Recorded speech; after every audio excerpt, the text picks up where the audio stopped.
Hello again guys, this is Michael back with another DSP video.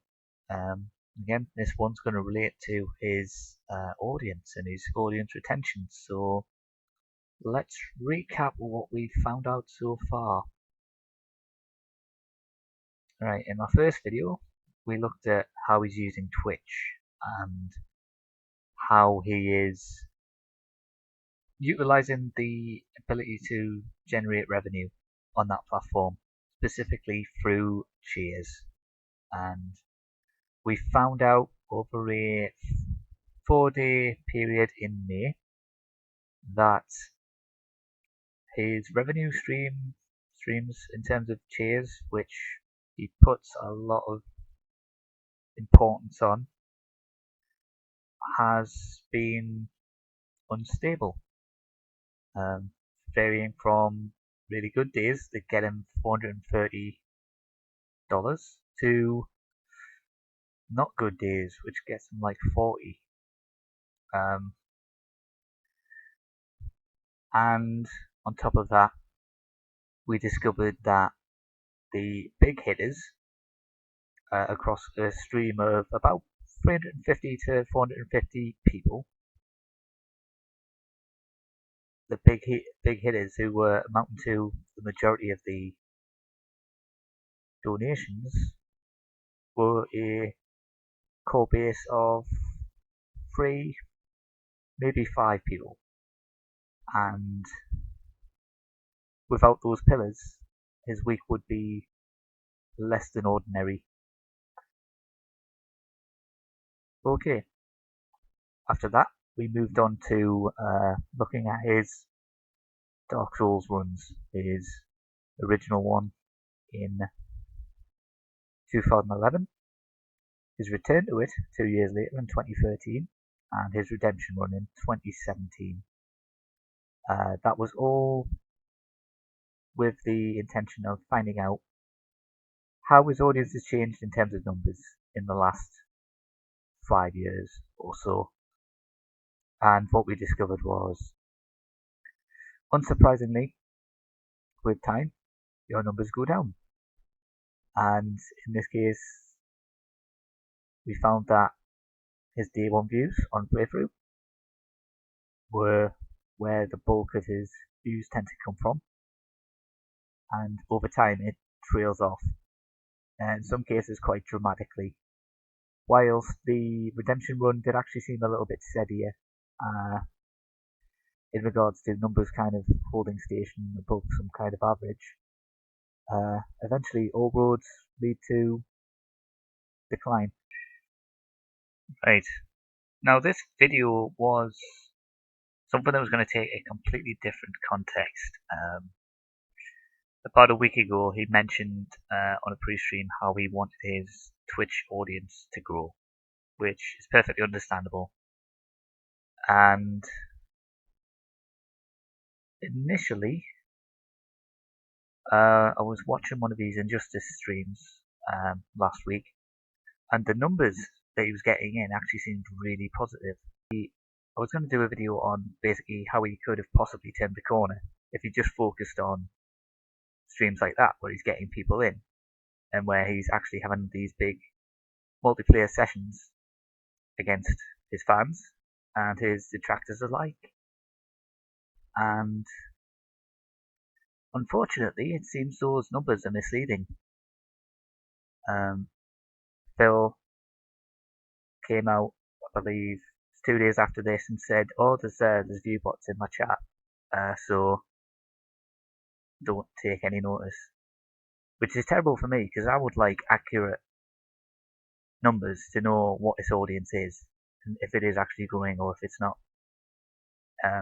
It does seem slightly suspicious that he'll say like that he wants his audience to grow, and then within 48 hours,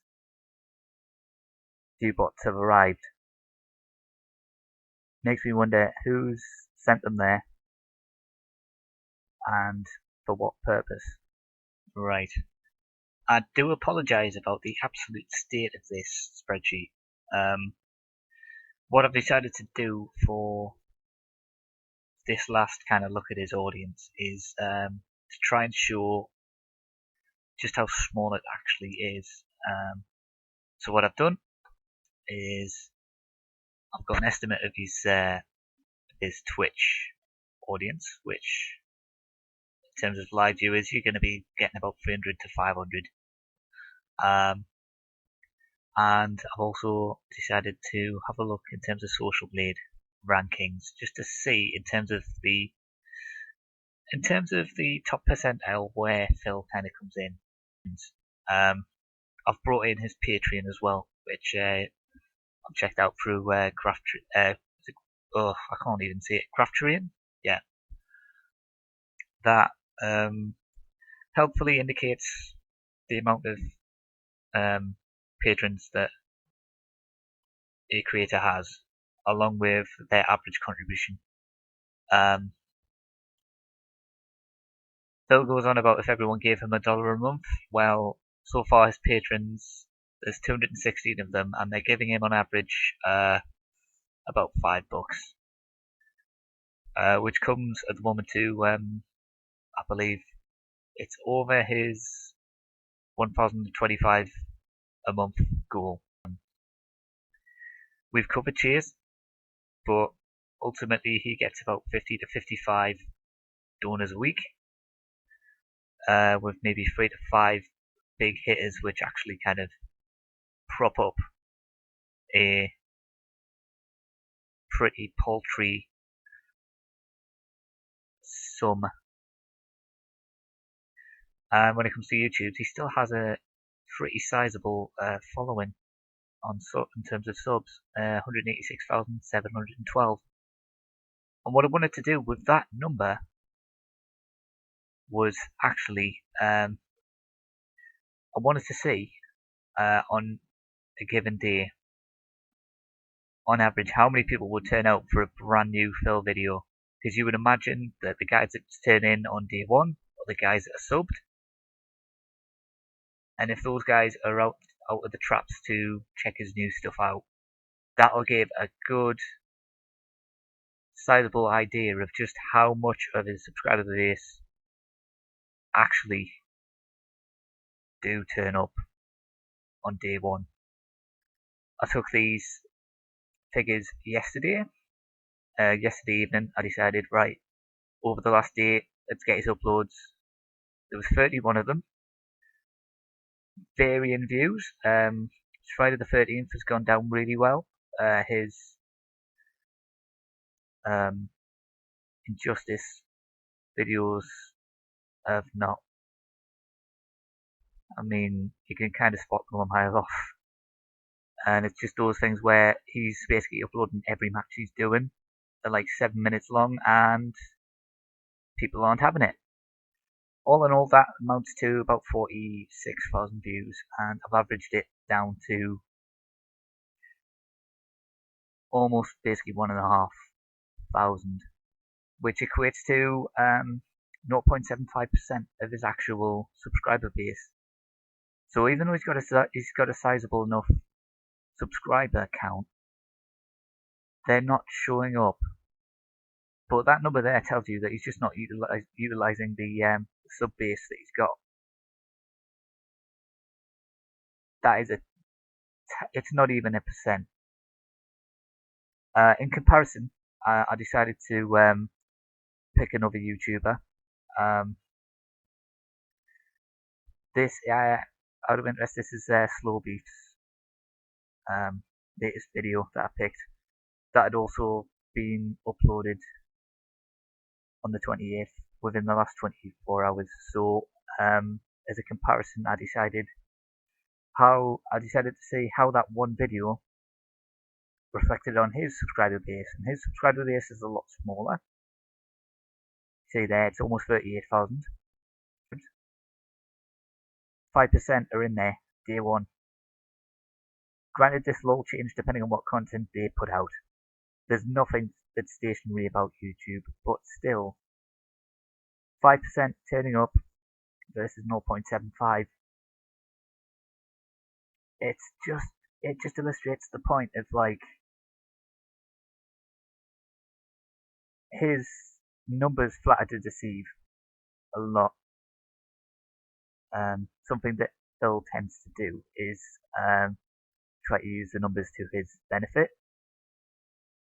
Whilst it does get revenue in, it doesn't promote growth.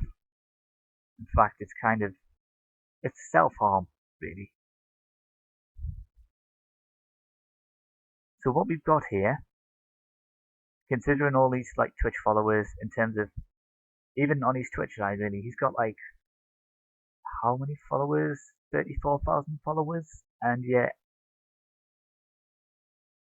there is 1% that'll turn up in his chat. Less than that will actually cheer, and less than that, well, more than that for actual people that turn up and chat. I know that followers don't really matter so much, especially when compared to actual subs, the guys that are actually paying in to get emotes and all that. But even then, like this is your net. This is basically how wide your audience could be, and it's not being utilised at all by Phil. Unfortunately, what that leads to is a very potentially insular situation. And I think that insularity has been a lot of Phil's own making. That's ultimately the biggest conclusion I can make from these 3 videos. Again, I will stress that there's nothing really robust about these data figures that I've been presenting, but it's an insight into how things can change over a manner of years,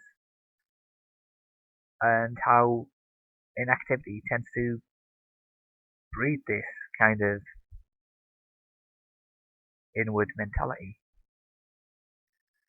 A big thank you to all the guys that checked this stuff out. I really can't stress enough how grateful I am that you guys tune in for this. You guys watch, you guys comment, you guys like, you guys dislike, you guys subscribe.